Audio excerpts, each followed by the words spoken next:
Should you put free shipping or charge for shipping and just bump up regular price?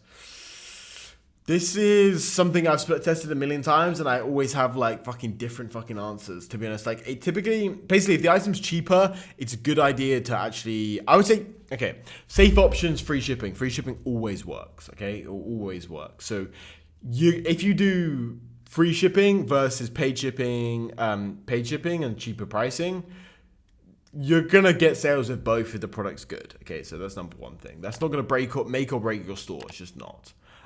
Free shipping is definitely better if you think it's gonna make or break your store, like really.